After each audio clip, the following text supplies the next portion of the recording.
क्या आप भी सिर्फ एक ही मैंगो से घर पे मैंगो जैम तैयार करना चाहते हैं जो होगी ना सिर्फ सेहतमंद बल्कि बहुत ही सस्ती?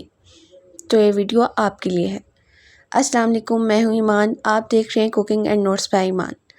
आज हम अपनी रेसिपी स्टार्ट करते हैं जो कि है मैंगो जैम, और बहुत ही लजीज, बहुत ही आसानी से बनने वाली, जो आपके बच्चों के लिए बहुत फ़ायदेमंद भी होगी क्योंकि इसमें टोटली घर वाली चीज़ें इस्तेमाल होंगी जो आपके लिए ना सिर्फ सेहतमंद साबित होंगी बल्कि कम बजट में भी तैयार हो जाएंगी।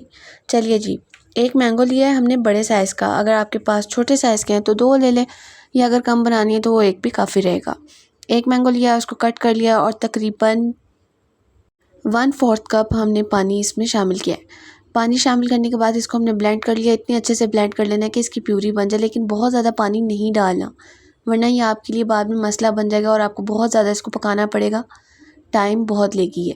अब इसको हमने एक पैन में डाल लिया। पैन में डालने के बाद आपने इसको इतना पका लेना है कि ये गर्म हो जाए और इसमें बबल्स नज़र आने लगे। जब इसमें बबल्स नज़र आएंगे तो फिर हम इसमें नेक्स्ट प्रोसीजर, मतलब कि नेक्स्ट चीज़ ऐड करेंगे, और वो होगी चीनी। चीनी हमने इसमें एक मैंगो लिया है तो एक मैंगो के हिसाब से 4 से 5 चम्मच काफ़ी होती है, बड़े चम्मच। लेकिन आप इसको टेस्ट कर सकते हैं, अपने टेस्ट के अकॉर्डिंग कम या ज़्यादा कर सकते हैं, और डिपेंड करता है मैंगो के टेस्ट पे। अगर मैंगो खट्टा है तो फिर आप थोड़ी ज़्यादा चीनी डाल लें ताकि गला ख़राब ना हो। अब ये देख सकते हैं कि पहले इसका प्यूरी का कलर और था, चीनी डालने के बाद ये चेंज हो गया। इसमें ऐसे लुक आ रही है जैसे पानी ऐड हो गया हो, क्योंकि चीनी ने अपना पानी छोड़ दिया है। अब हम वेट करेंगे कि चीनी का पानी सूख जाए, और तकरीबन 5 से 10 मिनट के अंदर ही हमारा ये सारा प्रोसेस कंप्लीट हो जाएगा और जैम तैयार हो जाती है। अब चीनी का पानी तो ड्राई हो रहा है, इसको आप मिक्स कर रहे हैं साथ साथ, लेकिन इसके अंदर आपने ऐड करना है साथ में 1 अदद नींबू का रस। नींबू का रस ऐड करने से क्या होगा कि ये जैम आप ज़्यादा टाइम के लिए स्टोर कर सकेंगे। तकरीबन 1 माह के लिए ये स्टोर हो जाती है। और इसको स्टोर करने का मेथड भी यही है कि आपने जिस बॉक्स में, जिस जार में इसको स्टोर करना है, इसको डालना है, वो बिल्कुल खुश्क होना चाहिए, उसमें बिल्कुल भी नमी नहीं होनी चाहिए। आपने पहले उसको वॉश करके ड्राई कर लेना है अच्छे से, और इसको भी आपने गरम गरम स्टोर नहीं करना। इस पॉइंट पे हमने नींबू का रस भी डाला, और साथ ही साथ हमने एक टुकड़ा दालचीनी का डाला। दालचीनी डालने का मकसद ये है कि इसकी खुशबू और टेस्ट बहुत अच्छा हो जाता है। जब आपने इसको जार में निकालना है, फिर आपने ये टुकड़ा निकाल देना है, हटा देना है।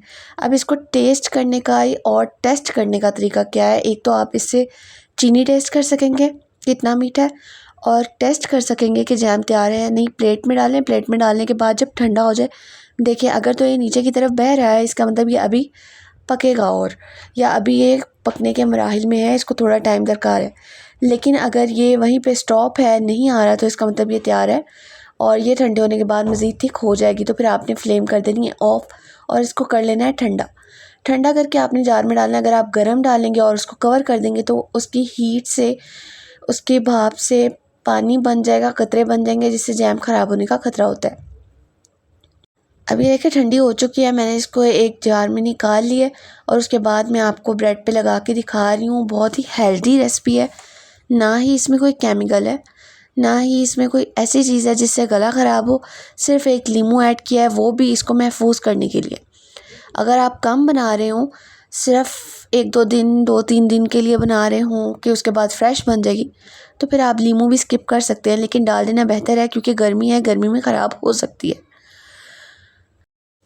अब इसको मैं ब्रेड पे लगा के दिखा रही हूँ। आप देख सकते हैं कि इसमें बिल्कुल भी गुठलियाँ नहीं बनी, और ना ही ठंडे होने के बाद ये अजीब जेली फॉर्म में आई है, बिल्कुल स्मूथ है। अगर आप इसको मज़ीद पका लें तो ये मज़ीद थिक हो जाएगी, लेकिन इतनी कंसिस्टेंसी इसकी काफ़ी लगती है। हम ब्रेड पे लगा के आप देख सकते हैं, खा सकते हैं, बच्चे बड़े सब इसे इंजॉय कर सकते हैं।